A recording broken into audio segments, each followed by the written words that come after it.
சொந்தங்களுக்கு வணக்கம். இன்றைய செய்திகளோடு நாங்கள் இணைந்து கொள்ளலாம். இன்றைய நாள் 10ஆம் நாள் ஜூலை மாதம் 2026 வெள்ளிக்கிழமை. இன்றைய நாளிலே எல்லோருக்கும் அமைதியான நாட்களாக அமைய எல்லாம் வல்ல இறைவனை பிரார்த்தித்து இன்றைய செய்திகளை பார்க்கலாம். இன்றைய செய்திகளிலே முதலிலே இந்த ஈரான் அமெரிக்க போர் ஆரம்பித்திருப்பதாக சொல்லப்பட்டிருக்கிறது. அதனால் மீண்டும் எரிபொருள் விலை உயர்வடைய வாய்ப்பிருப்பதாக சொல்லப்படுகிறது. அதிகரிக்கப்படுமா என்ற ஒரு அச்சம் எழுந்துள்ளதாகவே சொல்லப்படுகிறது. அமெரிக்கா ஈரான் இடையேயான தற்போதைய வான்வெளிகளால் கோர்முஸ் நீரிணை கப்பல் போக்குவரத்து முற்றிலும் ஸ்தம்பித்துள்ளதாக சர்வதேச ஊடகங்கள் தெரிவித்திருக்கின்றன. இதன் காரணமாக இலங்கையில் அண்மையில் வழங்கப்பட்ட எரிபொருள் விலை குறைப்பு நீண்ட நாட்களுக்கு நீடிக்குமா என்ற பலத்த சந்தேகம் தோற்றுவிக்கப்பட்டுள்ளதாக சொல்லப்படுகிறது. இதனால் மீண்டும் விலை உயர்வதற்கான அபாயம் இருப்பதாகவும் அஞ்சப்படுகிறதாகவும் சொல்லப்படுகிறது. இலங்கை பெட்ரோலிய கூட்டுத்தாபனம் கடந்த ஜூன் 29 நள்ளிரவு முதல் நடைமுறைக்கு வரும் வகையில் எரிபொருள் விலையை குறைத்திருந்தது. இதன் அடிப்படையில் பெட்ரோல் ஆக்டைன் 92 ஒரு லிட்டருக்கு 20 ரூபாயால் குறைக்கப்பட்டு 414 ரூபாவாக விற்பனை தற்பொழுது செய்யப்பட்டு வருகிறது. ஆட்டோ டீசல் ஒரு லிட்டருக்கு 25 ரூபாய் குறைக்கப்பட்டு 382 ரூபாயாக விற்பனை செய்யப்பட்டு வருகிறது. இந்த நிலையில் தற்போதைய அமெரிக்க ஈரான் மோதலால் சர்வதேச சந்தையில் கச்சா எண்ணெய் விநியோகம் பாதிக்கப்பட்டுள்ளதாக சொல்லப்படுகிறது. இதனால் நாட்டில் மீண்டும் எரிபொருளின் விலைகள் அதிகரிக்கப்படுமா என்ற கேள்வி எழுந்துள்ளது. இதன் தொடர்ச்சியாக வருடாந்த பேருந்து கட்டண திருத்தத்திற்கு அமைய கடந்த 6ஆம் தேதி முதல் புதிய கட்டண திருத்தம் நடைமுறைக்கு வந்திருக்கிறது. இதையடுத்து 30 ரூபாவாக இருந்த ஆக குறைந்த பேருந்து கட்டணம் 34 ரூபாவாக அதிகரித்திருக்கிறது. அதாவது 12% முதல் 20% வரை அதிகரிக்கப்பட்டிருக்கிறது. அதற்கு இணையாக சொகுசு பேருந்து கட்டணங்களும் அதிவேக வீதிகளுக்கான பேருந்து கட்டணங்களும் அதிகரிக்கப்பட்டிருப்பதாக சொல்லப்படுகிறது. இந்த நிலையில் தற்போதைய சர்வதேச நெருக்கடி மீண்டும் கட்டண உயர்வுக்கு வழிவகுக்குமா என்ற அச்சத்தை தோற்றுவித்துள்ளதாகவே சொல்லப்படுகின்றது. அது இந்த யுத்தம் நீடிக்குமானால், இந்த தாக்குதல் நீடிக்குமானால் மீண்டும் அதிகரிப்பதற்கான வாய்ப்பு இருப்பதாகவும் சொல்லப்படுகிறது.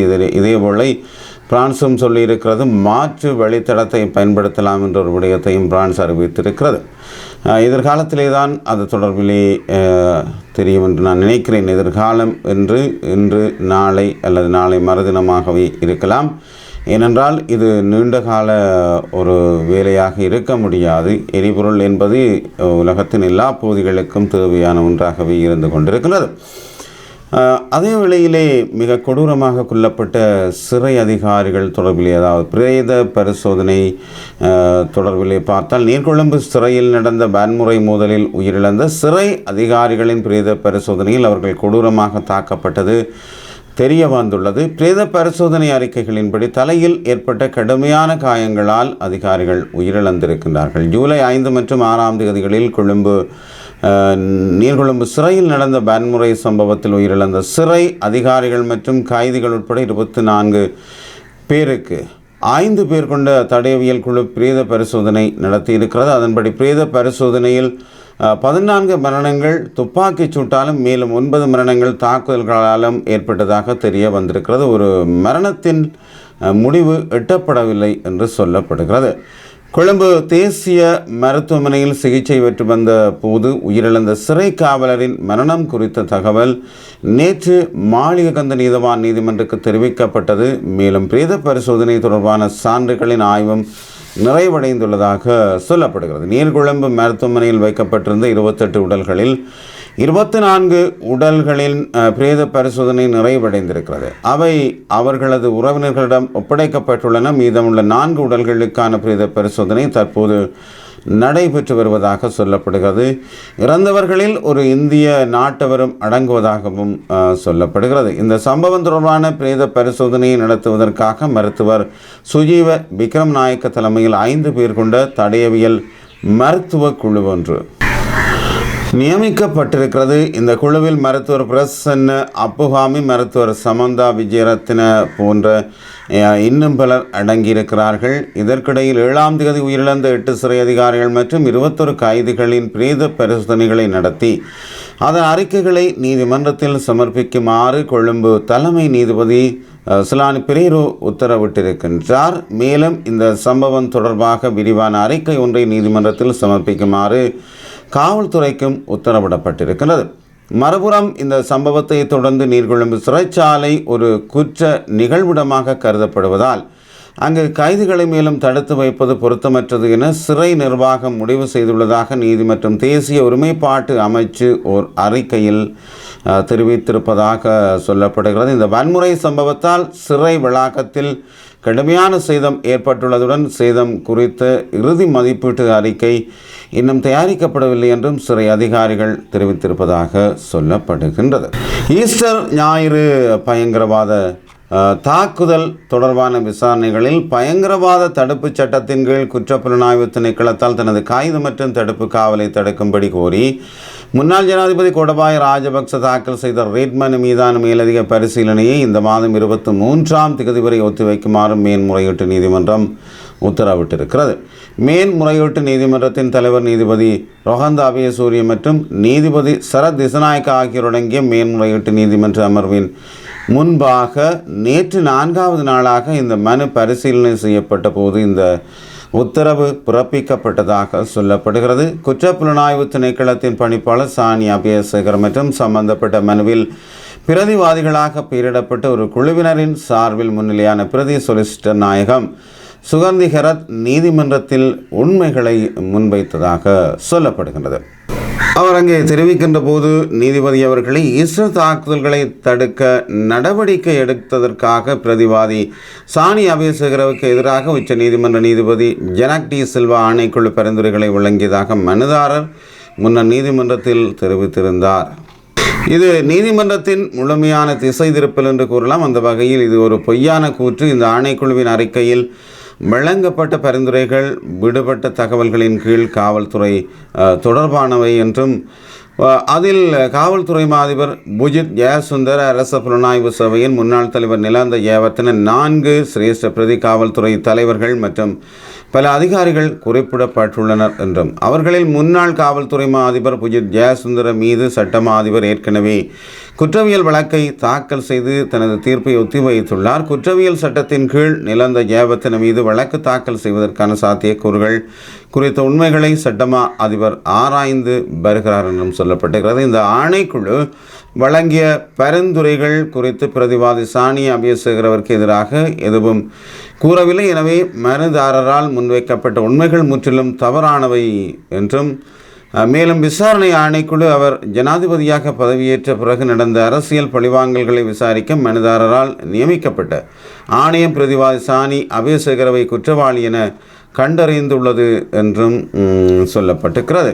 இருப்பினும் இந்த ஆணையத்தின் அனைத்து பரிந்துரைகளும் உச்ச நீதிமன்றத்தால் ரத்து செய்யப்பட்டுள்ளன. முழு ஆணையத்தின் அறிக்கையும் உச்ச நீதிமன்றத்தால் ரத்து செய்யப்பட்டுள்ளது. அதன்படி மனுதாரர் வேண்டுமென்றே நீதிமன்றத்தை தவறாக வழிநடத்தி உண்மைகளை மறைக்கும் வகையில் செயற்பட்டுள்ளார். மேலும் உண்மைகளை முன்வைத்த பிரதி சொலிசிட்டர் ஜெனரல் சானி அபயசேகர தீய எண்ணத்துடன் செயல்பட்டார் என்பதை நிலைநாட்ட மனுதாரர் எந்த ஆதாரத்தையும் முன்வைக்கவில்லை என்றும் கூறியிருக்கின்றார். மாண்புமிகு நீதிபதி அவர்களே, அசாத் மௌலானா என்ற நபரை தனக்கு தெரியாது என்று மனுதாரர் கூறியுள்ளார். அரசியலில் இதுபோன்ற நபர்களை சந்திப்பது சகஜம் என்று மனுதாரரின் வழக்கறிஞர்களும் கூறியிருக்கிறார்கள். இது ஏற்றுக்கொள்ள முடியாதது மாண்புமிகு நீதிபதி அவர்களே.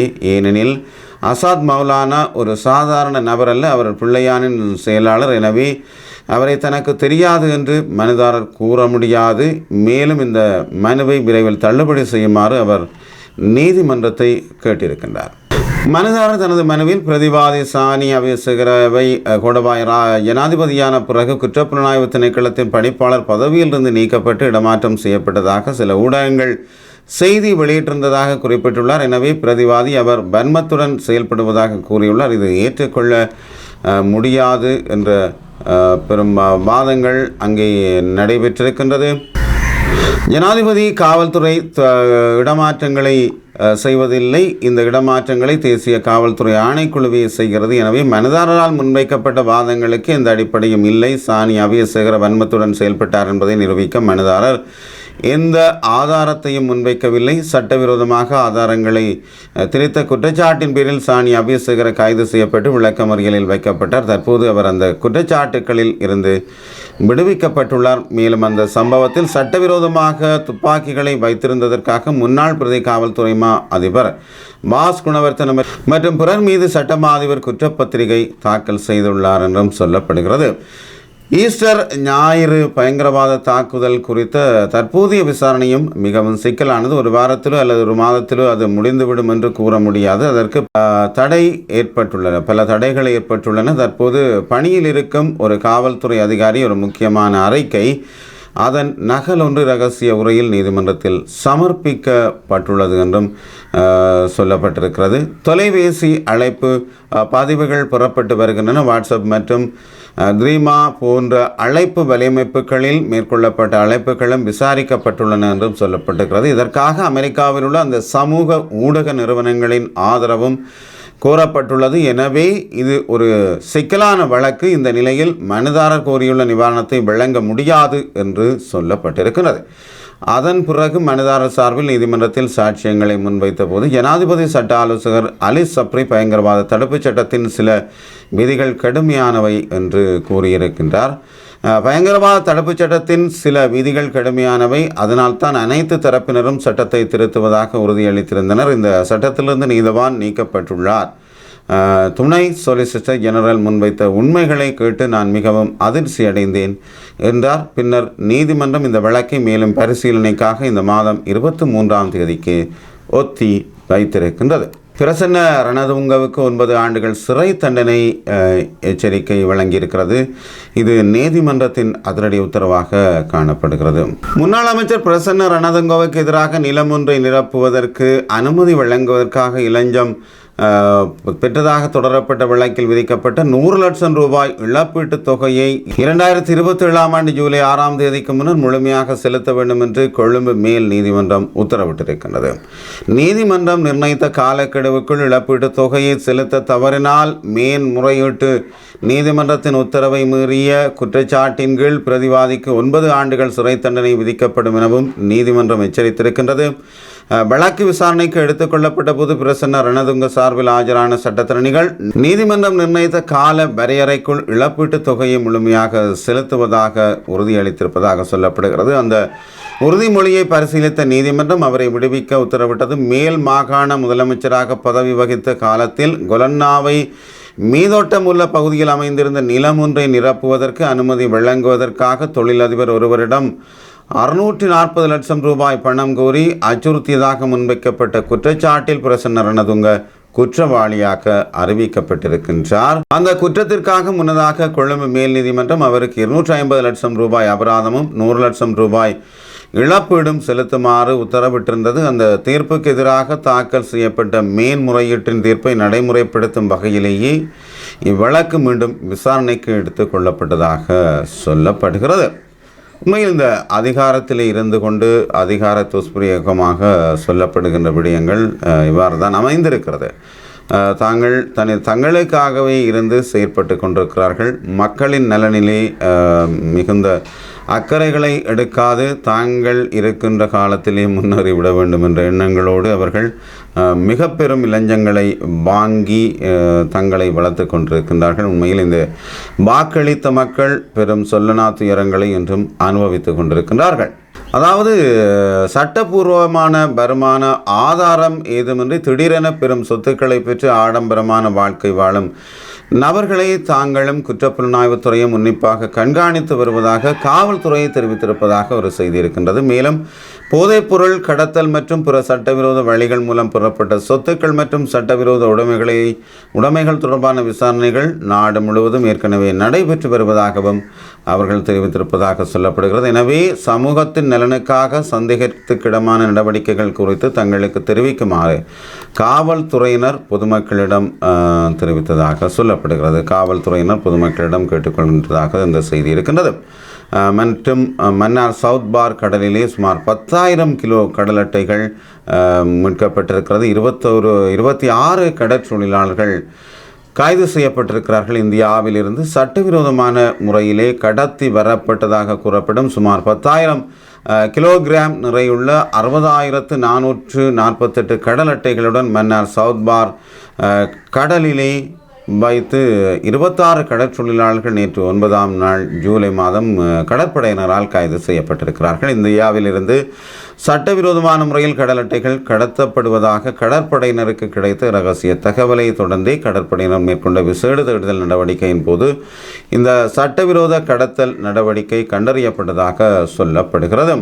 இதன்போது 12 படகுகளில் இருந்து சுமார் 10,000 கிலோ எடையுள்ள 60,448 கடல் அட்டைகள் இவ்வாறு பறிமுதல் செய்யப்பட்டதாக சொல்லப்படுகிறது. குறித்த படகுகள் அனைத்தும் சவுத் பார் கடற்கரைக்கு கொண்டு வரப்பட்ட நிலையில் கடற்படையினர் மேலதிக நடவடிக்கைகளின் பின்னர் மன்னார் மாவட்ட கடற்றொழில் மற்றும் நீரியல் வள திணைக்கள அதிகாரிகளிடம் ஒப்படைக்கப்பட்டுள்ளதாக சொல்லப்படுகிறது. குறித்த கடல் அட்டைகள் அனைத்தும் துப்புரவு செய்யப்பட்டு பொலித்தீன் பைகளில் பொதியிடப்பட்ட நிலையிலேதான் கைப்பற்றப்பட்டிருக்கின்றது.